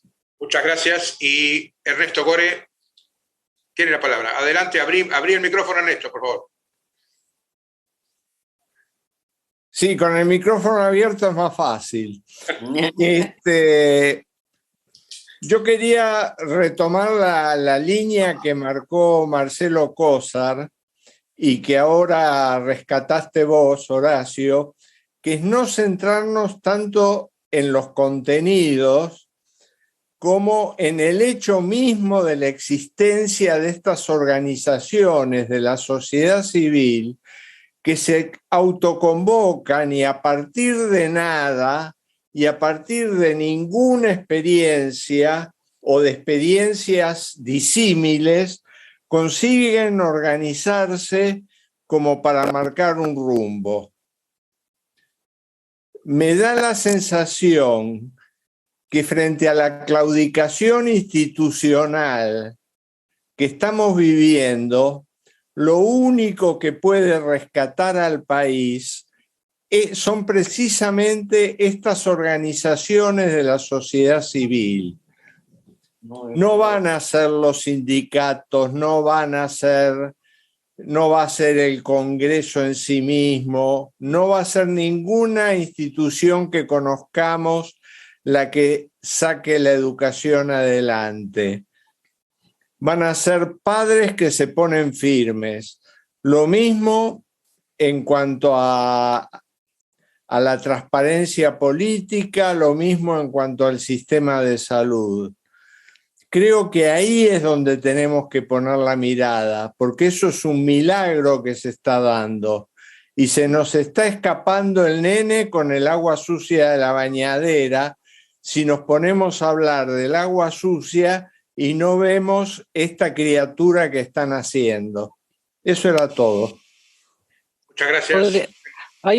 Podría algo respecto metodológico. Me parece importantísimo, justamente Ernesto, me pareció extraordinario todo lo que comentó, y uno de los casos es el de Laura Muñoz, cómo a raíz de la situación que ella vivió está generando toda una iniciativa muy fuerte justamente para capitalizar eso. Respecto al tema metodológico, si pudiese, a mí me gustaría invitarlos a que escuchen a Laura Muñoz, que es una mujer... Laura está lista, un minuto. Para un comentario breve, Elsa Kreisman pidió nuevamente la palabra. Otra vez con el micrófono. Abrí el micrófono. Ya está. Gracias, brevísimo. Y un poco sumando al comentario de Guillermina respecto de antecedentes. Cuando yo entré a trabajar en el Ministerio de Economía, a mí me pidieron mis antecedentes penales. Cuando entré a trabajar a la Auditoría General de la Nación, también me pidieron los antecedentes penales. Toda persona que entra a la función pública le piden los antecedentes penales. El tema es qué hacen con eso. Son decisiones políticas, si se le lleva el apunte o no se le lleva el apunte. Eso nada más quería comentar. Gracias. Para otro comentario breve, Ricardo Gerardi. Sí, gracias. Básicamente es para María José Narvajas.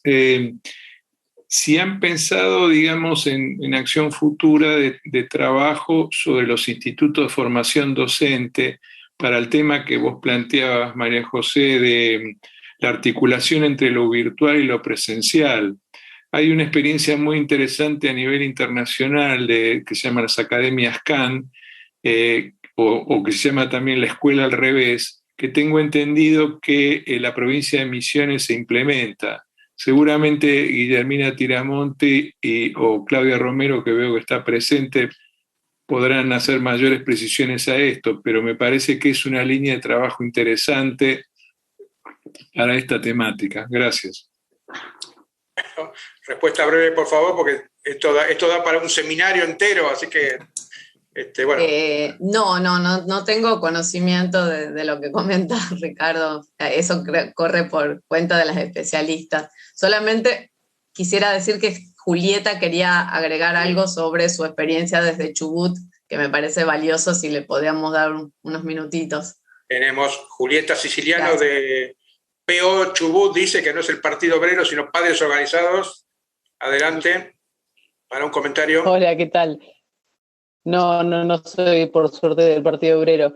Yo bueno. Lo que quería agregar en base a lo que muchos de ustedes están preguntando y sobre la continuidad de padres organizados en esta lucha civil, es que la mayor parte de los padres organizados, por lo menos en Chubut, y entiendo que en otras provincias que no tienen un nivel cultural parecido al de Buenos Aires, se van acercando muchos interesados en cómo se brinda la educación, pero muchos otros, y la mayoría, por la postergación que tiene la educación en la provincia, es decir, por la escuela como un lugar donde tiene que ir el chico para que el padre pueda hacer otra actividad, especialmente mantener, ¿no es cierto?, el alimento en el hogar.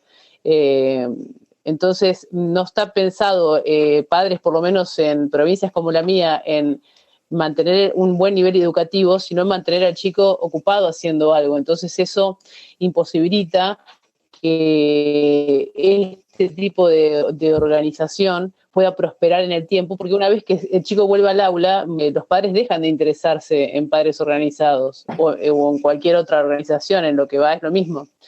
Yo lo que vemos nosotros es que nos falta mucho apoyo, no solamente de los partidos políticos, que casi es escaso, con algunas excepciones, en este caso del Partido Radical en la provincia de Chubut, sino porque falta que se involucren también otros actores con determinado acceso al poder, los medios de comunicación, empresas, pero no hablo de que se involucre Coca-Cola, hablo de que se tienen que involucrar las empresas locales, pero como falta eso, es muy fácil perder también el estribo y abandonar, porque uno tiene que también que dedicarse a su casa, a su trabajo. Entonces, una vez que logramos estos pequeños objetivos que son la presencialidad, tenemos que apartarnos para que nuestra vida continúe, porque esto lo posterga mucho también. Entonces, a nosotros lo que nos pasa en Chubut, y entiendo que lo va a pasar también en Entre Ríos, le pasa a Santa Cruz y le pasa a otras provincias, como a Mendoza incluso, que empiezan a disolverse los grupos de padres porque no hay ningún tipo de apoyo del resto de la sociedad civil. Y esto es un comentario que lo quiero hacer porque es difícil avanzar al paso de la calidad educativa si no logramos el involucramiento del resto de la sociedad. Bien, muchas gracias. María Brown y luego Laura Muñoz. Y abrí el micrófono.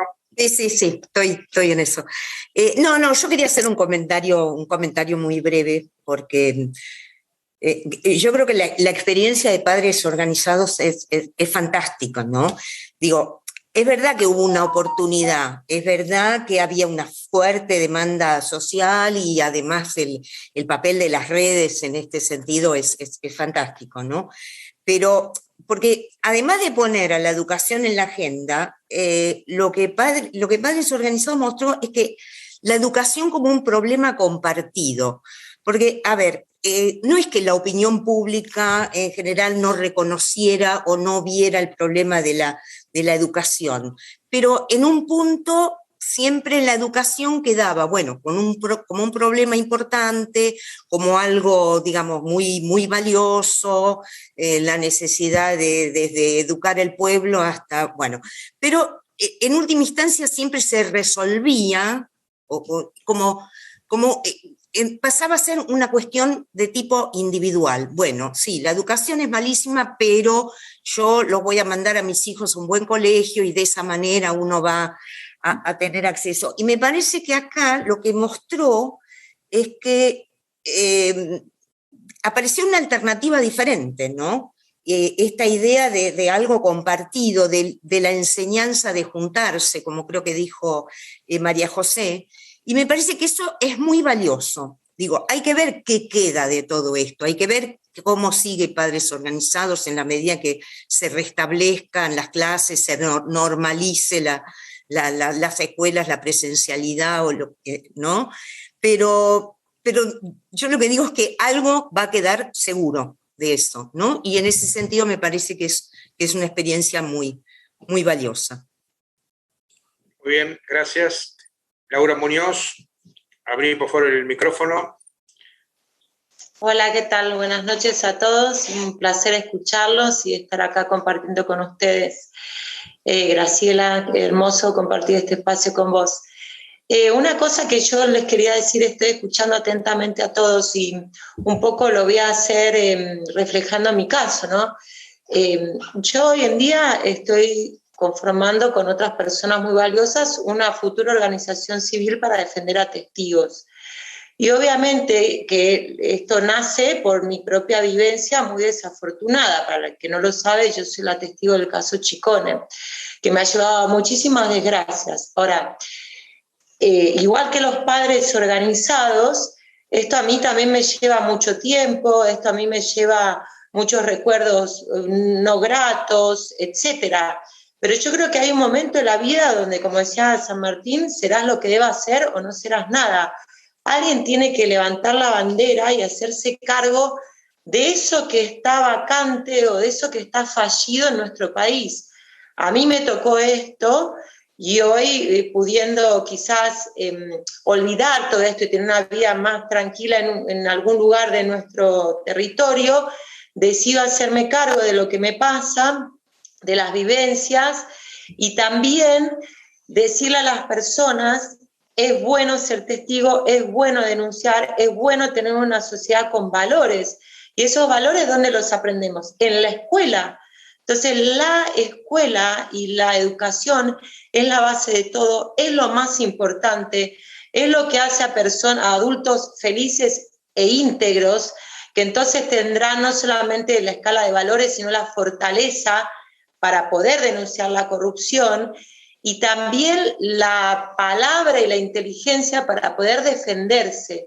Porque yo en este camino, no solamente enfrentada a la corrupción, sino también muy enfrentada con la justicia familia, que ha sido cómplice del gobierno y me ha atacado, lo que a mí me salvó fue mi voz.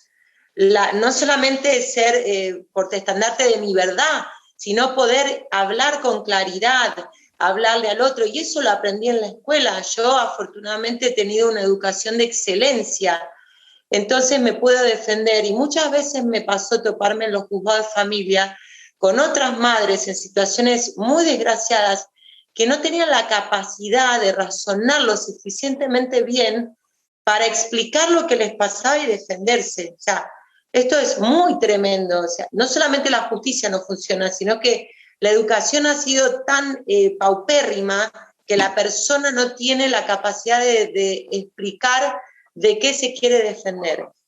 Lo mismo me pasa cuando la gente me quiere hacer un monumento porque yo dije la verdad. En un país con gente educada, todo el mundo debe decir la verdad. Eso es moneda corriente, no es algo extraordinario. Yo sería todos ustedes y cada persona de este país.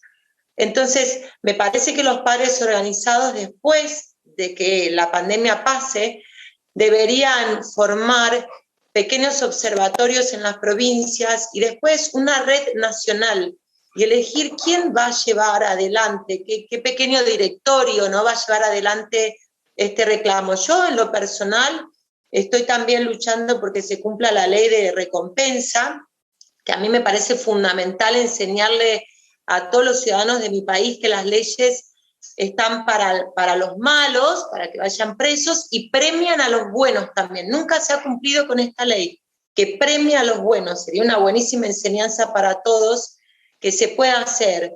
Y con el dinero que yo reciba, que es el dinero que a mí me corresponde por todo lo que pasó y porque la ley así lo estipula, voy a donar una parte justamente para involucrarme en la educación de mi provincia, pero no solamente para arreglar las escuelas, sino involucrarme en las leyes, en nuevas leyes, por ejemplo, que formen mejores a los docentes, para que los docentes tengan una carrera tan difícil de ingreso como el de ingeniería industrial, que acá es el ingreso más difícil en mi provincia, junto con el de medicina en la Uncuyo, que tengan los mejores sueldos, que sean las personas respetadas, porque ellos forman los ciudadanos.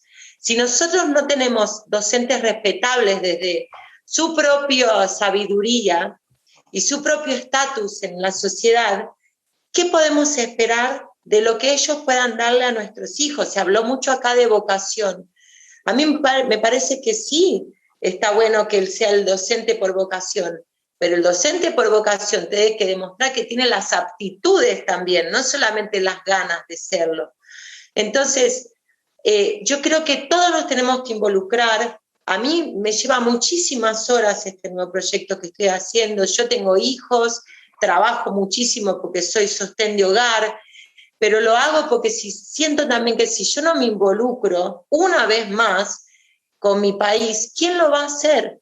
Y lamentablemente nuestro país se está erosionando. Y lamentablemente, como les decía antes, la escala de valores con las cuales nos criamos nosotros ya no existe. Así que esta es mi invitación, a que cada uno tome el lugar en la sociedad que crea que le pertenece y sea íntegro en ese lugar. Muchas gracias. Muy bien, muchas gracias. Y hay una pregunta de Maite Basterra, que la escribió, le voy a pedir que la repita, ya que estamos, para que alguien quiera contestar. Adelante, Maite. Maite.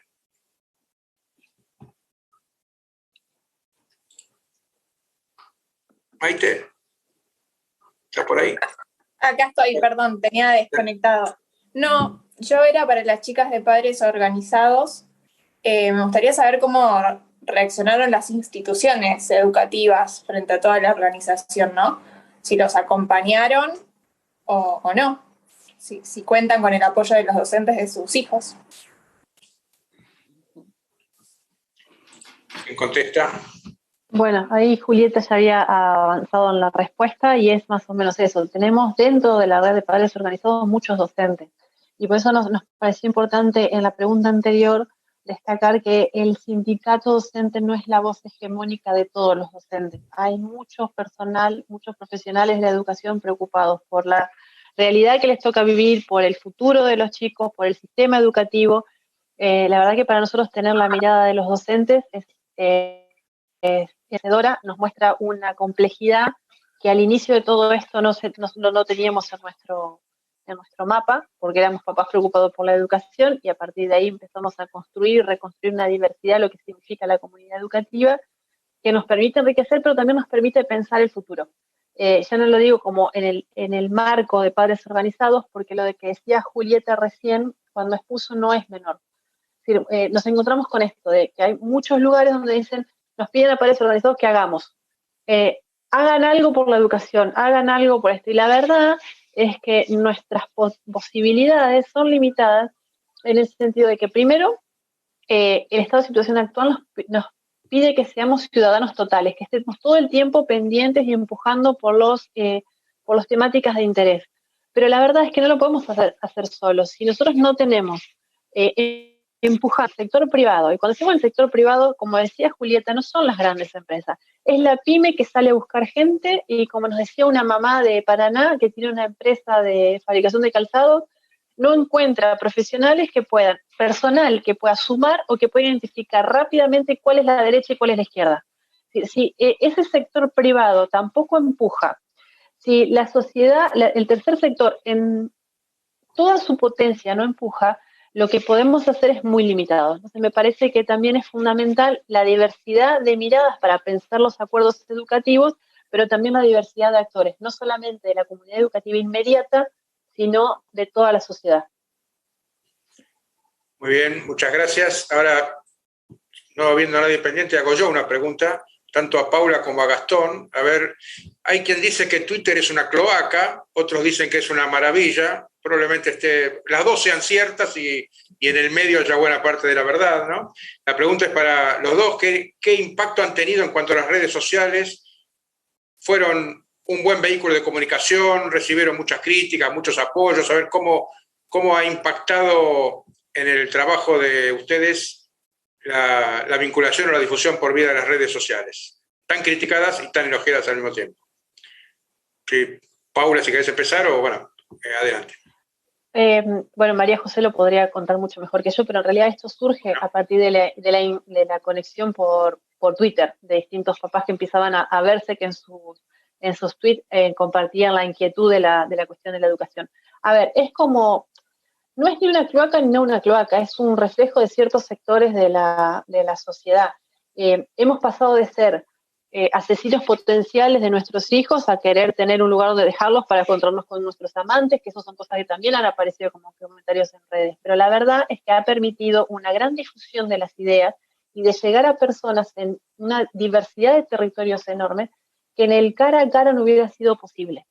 Es decir, lo que nos permitieron las redes sociales es un avance rápido, con una cobertura territorial enorme y que nos permite en tiempo real saber qué está pasando en cada uno de los lugares. Para nosotros es una herramienta, y más allá de que a veces nos encontramos con comentarios bastante hostiles o que en algunos momentos vemos que la virulencia crece enormemente, es nuestro canal de comunicación por excelencia. Te agrego una cosa más, Horacio. Es un insumo irreemplazable para obtener información de primera mano de otros países.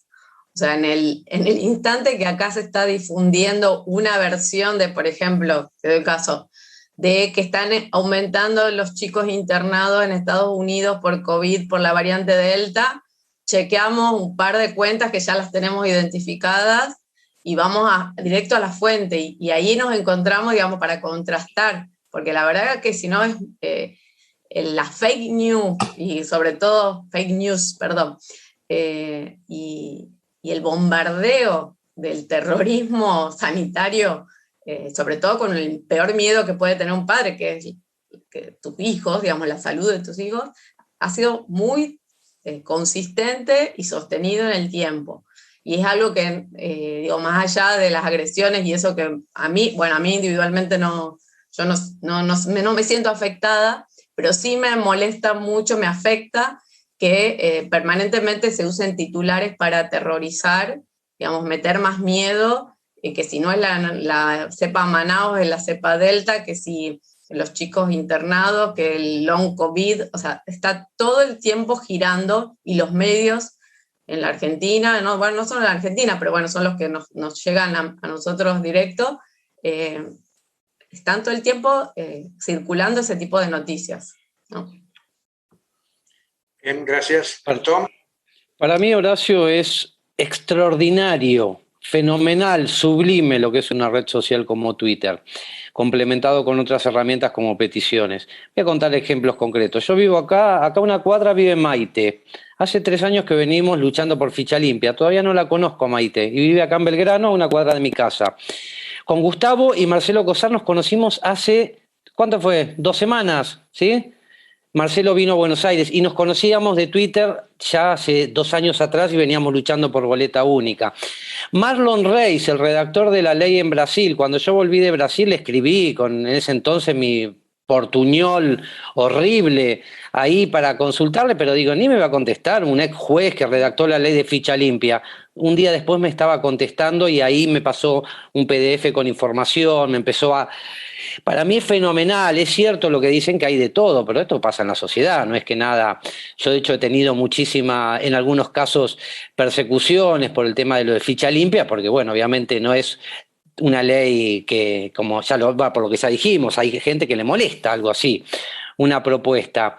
Pero para mí es fenomenal la potencia. Hay que tener cuidado, esto como consejo, ya que hablamos de lo de metodológico, porque así como algo puede ser, el año pasado sucedió con una legisladora de una provincia que por un comentario que fue mal interpretado fue suspendida de la legislatura hasta final de año, por un comentario mal interpretado. Y así ha pasado con otros casos, ¿sí? de que algo que alguien cree que no va a... enseguida te hacen una impresión de pantalla y se viraliza y tiene una potencia para lo bueno y para lo malo. Lo lamentable que tiene es que para lo bueno cuesta más, ¿sí? Ficha limpia a nosotros nos cuesta. Y a veces, como bueno, uno que viene de un pueblo siempre decía, bueno, a veces las noticias malas corren más rápido. Bueno, y en Twitter también es lo mismo, ¿sí? Lo que uno hace 40 años escuchaba o veía en un pueblo. Pero es fenomenal. Nosotros, lo que hemos logrado en Twitter no se ha logrado en otras redes sociales. Con las peticiones sigue trabajando en conjunto. Muy bien, bueno, seguramente creo que las conclusiones irían por el lado de cómo puede haber un trabajo compartido o al menos experiencias compartidas entre tal vez temas bastante distintos, aunque en el fondo con un componente de responsabilidad y de compromiso ciudadano como padres organizados o ficha limpia, o lamentablemente la gente de Ciudad y Campo que no pudo estar presente finalmente, y varios más que están trabajando, algunos naciendo y otros ya más evolucionados, pero sin duda, esta misma reunión no se hubiera podido hacer, tal vez antes de la pandemia o antes de la cuarentena, la herramienta Zoom existía, o Skype, o otras, pero lo bueno de lo malo de la cuarentena es que nos impulsó a hacer este tipo de cosas y trabajar mucho más coordinados. Ojalá podamos seguir en esto hacia adelante. Está abierta la palabra para algún otro comentario, son 20:40, tenemos unos minutos más todavía. No sé si Ricardo, el presidente, quiere hacer un comentario, o alguien más, o tiro la pregunta sobre qué conclusión, qué trabajo compartido podría haber entre grupos que están preocupados por generar una sociedad mejor, un país más justo, solidario, democrático, participativo.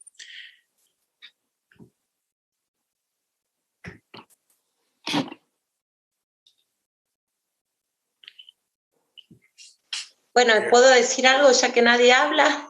Dale. A mí lo que me gustaría es que todas las asociaciones civiles o estos grupos que no sean asociaciones formales, lo que deberíamos hacer es justamente, y este año político, es presionar a todos estos candidatos, ¿no?, que quieren acceder al gobierno, al poder, para que levanten nuestras voces, o sea, que tomen nuestras banderas, porque en definitiva ellos van a ir a ocupar bancas para representarnos a nosotros. Y si estos son nuestros intereses y nuestras preocupaciones y nuestras frustraciones, son las que deberían hacerse eco de ellos y trabajar ayudándonos a nosotros. Entonces me parece que nosotros deberíamos alzar bien nuestras voces para que nos escuchen y que se comprometan ahora que están en campaña. Podemos elegir ciertos candidatos, o bueno, cada uno verá desde su asociación o desde su lugar en la sociedad cómo lo hace, para que se comprometan, y una vez que lleguen al poder, como pasó acá en Mendoza, también hubo algunos diputados que fueron los que llevaron adelante Ficha Limpia, pero la presión vino desde la sociedad civil, o sea, desde la gente que habló, desde Maite, desde Gastón, yo me sumé también, y después ellos se comprometieron. Nosotros tenemos que ser como muy fuertes ahí, muy rompes, ¿no?, como se diría coloquialmente, para que se hagan cargo de nuestros reclamos, que son los reclamos genuinos que tiene la sociedad y por los cuales ellos en realidad deberían, per se, estar trabajando, pero bueno, obviamente después no lo hacen. Pero me parece que eso es lo que teníamos que hacer, sobre todo los padres, ¿no? El tema de la educación es un tema fundamental que no debe morir con la pandemia, al contrario, debe ser semilla desde la pandemia, crecer hasta transformarse en el árbol más grande. Horacio, ¿me permití un segundito? Dale, Marcelo. Sí, muy breve. Yo, lamentablemente, lo primero que se vacía cada vez que hay una emergencia y cada vez que hay una elección son los parlamentos, ¿no? Apenas entramos en pandemia empezaron a cerrar todos los parlamentos y ahora que entramos en elección no cierran los parlamentos, directamente los ponen en piloto automático y no funciona. Con lo cual me abro pocas expectativas de poder conseguir algo de acá al 10 de noviembre, al 14 de noviembre. Pero digo, sí creo que hay que, como decía Laura recién, presionar en el buen sentido de la palabra para que los distintos candidatos, los distintos partidos asuman compromisos. Yo soy un poco más optimista de lo que podemos hacer en el 2022, que es un año no electoral, que ojalá hayamos dejado atrás la pandemia del COVID y la pandemia de las elecciones que tenemos ahora con las primarias y con las elecciones abiertas, y que al no ser un año electoral, creo que ese es el año donde nosotros tenemos que apuntar a obtener resultados, y sugiero elaborar una agenda post-pandemia entre la sociedad civil, las distintas organizaciones de la sociedad civil y los distintos actores, con puntos que sí o sí nos propongamos abordar a partir de enero del año 2022, a donde las especulaciones políticas, no digo que quedan de lado, sino que disminuyen un poquito, va a haber legisladores nuevos que van a haber asumido, y elaborar una pequeña agenda de 2, 3, 4 temas para machacar durante todo el 2022, porque ya en el 2023 otra vez tenemos elecciones y otra vez aparecen lamentablemente las mezquindades políticas. Entonces, digo, trabajar sobre educación, trabajar sobre la calidad institucional o la calidad democrática, fijar 2 o 3 temas, una agenda en común y que la podamos militar a lo largo de todo el 2022 en las distintas provincias e incluso en los parlamentos nacionales. Yo como para proponer algo que creo que se podría hacer, ¿no? Tal vez podríamos, si se pudiese. Ahí Nahuel Areco tiene 20 años, es un joven, tal vez todos nosotros tenemos una edad arriba de, vamos a decir, de 30. Más de 20. Claro, nosotros tenemos más de 30, pero me gustaría que conozcan a este chico de La Matanza, que no saben todo lo que está haciendo y tal vez si puede hablar unas palabras para contarnos, ¿sí?, su percepción de todo lo que se ha hablado hasta ahora. Es un joven extraordinario. Bueno, dale, Nahuel, abrí el micrófono, ahí está. Hola, yo soy Nahuel, soy de acá de Matanza, tengo 23, un poquito más de años. Les hablo rápido porque me estoy quedando acá sin batería. Y la verdad es que lo que veo es que la sociedad civil tiene por ahí un papel muy fuerte, y por ahí lo que a veces falta es que la difusión, el hacer una pequeña acción como compartir una publicación, algo para que llegue a alguien más, y también las instancias para participar. Por ejemplo, yo a Gastón no lo conocía, antes estaba haciendo también un pequeño programa de entrevistas, y me surgió de preguntarle a Gastón si se quería sumar a hacer una entrevista. Nunca pensé que me iba a aceptar, terminó aceptando, lo entrevisté, y después me dijo si me quería seguir sumando, si quería seguir haciendo cosas para Ficha Limpia. Yo siempre quise, desde que sabía de la iniciativa, quería que se difunda, quería que más gente firme, pero una vez que Gastón, que es el dueño de La Batuta, me dijo para sumarme, pude hacer más cosas, porque de ahí me salió la posibilidad para poder entrevistar a distintos jóvenes y políticos por Instagram, y eso es por ahí lo que a veces falta en estas iniciativas así ciudadanas, las instancias para poder participar y para poder hacer más. Básicamente es. Muy bien, muchas gracias, Nahuel, y a no aflojar, ¿eh? Adelante, a no desilusionarse. Paula, Paula para un comentario, luego Ricardo. Adelante, Paula, abrí el micrófono, ahí está. Sobre la pregunta inicial que vos dijiste, me parece que hay 2 cositas para destacar. Primero, que hay una sociedad civil que se empieza a movilizar según intereses, y esto hace que, a diferencia del 2001, no hay una desvalorización de la política, sino una valorización de la política desde otro lugar. Y eso es importante, más allá de que pone en jaque los modos de representación, tenemos una sociedad que está movilizada. Y la vinculación entre las instituciones o los grupos movilizados no necesariamente tiene que ser directa, sino que puede pensarse como aquella masa crítica que va a permitir sostener los cambios. Porque muchas veces lo que falta es, hay buenas ideas, pero no hay nadie que empuje sobre esos cambios, que los sostengan desde manera discursiva, que los sostengan desde la legitimidad y no desde la legalidad, y la movilización y la vinculación con estas organizaciones puede permitir justamente eso, conocer, saber y acompañar. Y cuando se tienen que tomar decisiones que no siempre son sencillas de tomar en la gestión de gobierno, esta sociedad civilizada y esta masa crítica que sostenga el cambio pueden marcar la diferencia.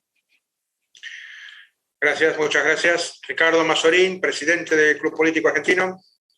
Buenas tardes, muchas gracias por la concurrencia, ha sido muy ilustrativa la exposición de cada uno de ustedes. Tengo una pregunta para Paula Insani.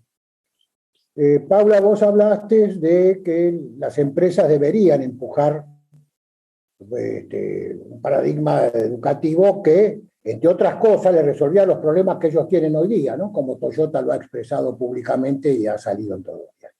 Mi pregunta es la siguiente.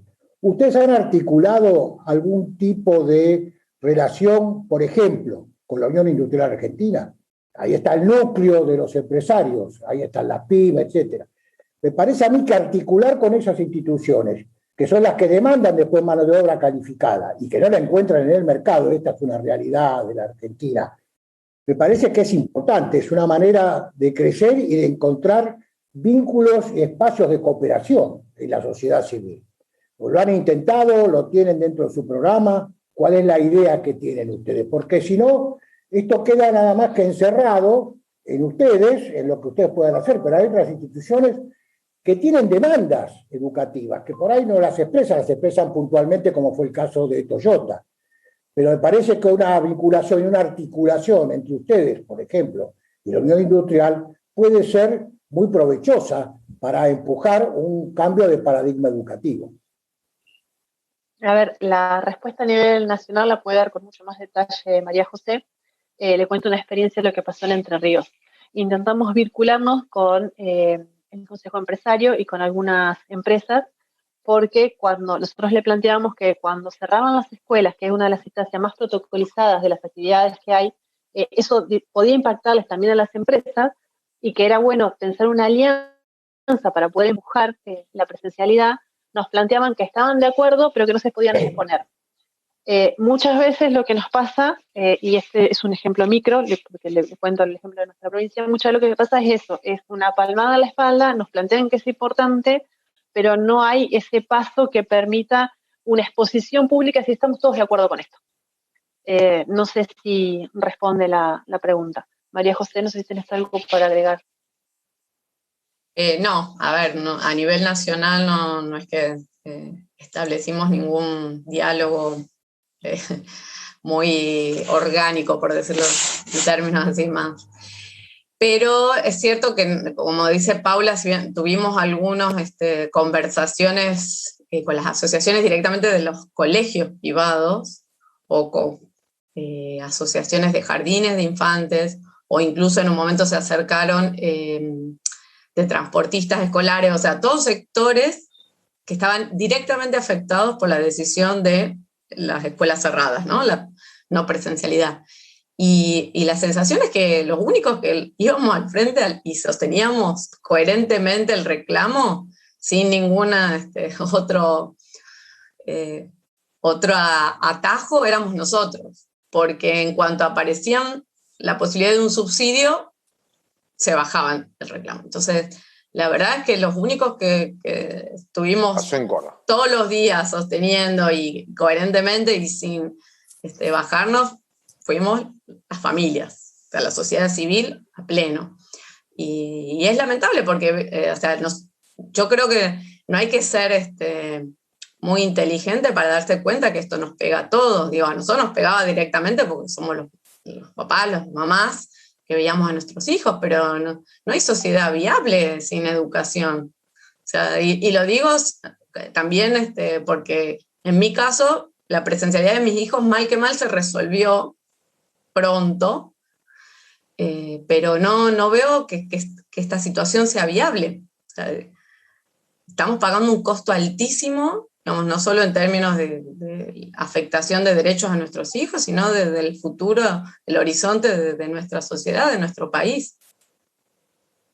Aparte, hay un detalle que no es menor, y es la tragedia educativa de hoy está incrementando la pobreza estructural de la Argentina. Digo, todos nos golpeamos el pecho con el 30% de pobres, pero después de 1 año y medio de escuela cerrada, de 1,5 millones de chicos que no sabemos qué fue de su suerte y cómo se van a reincorporar a la escuela, lo que nos espera es que se incremente la pobreza estructural.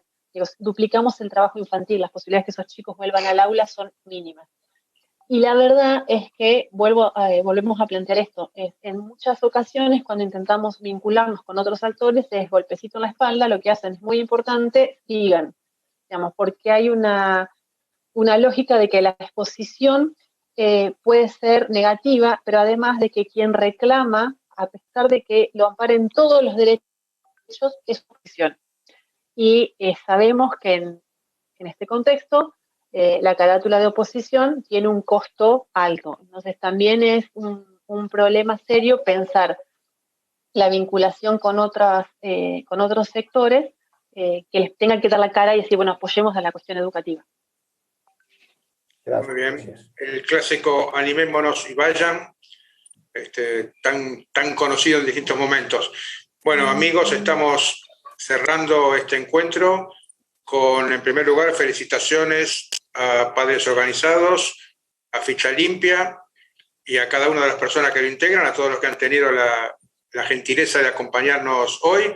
El Club Político Argentino intenta poner sobre la mesa temas de debate, de interés para el presente y el futuro de nuestro país y buscar soluciones a los problemas, no solo exponer o hacer quedarnos en el lamento, sino buscar soluciones, que es exactamente lo que ustedes, cada uno en su área, están haciendo. Así que nuevamente las felicitaciones.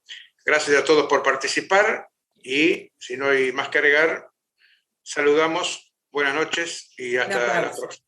Buenas noches, muchas gracias. Muchísimas gracias. A disposición acá Muy en bien. Córdoba. Muchas gracias. Córdoba. Buenas noches. Muchas gracias a todos. Gracias.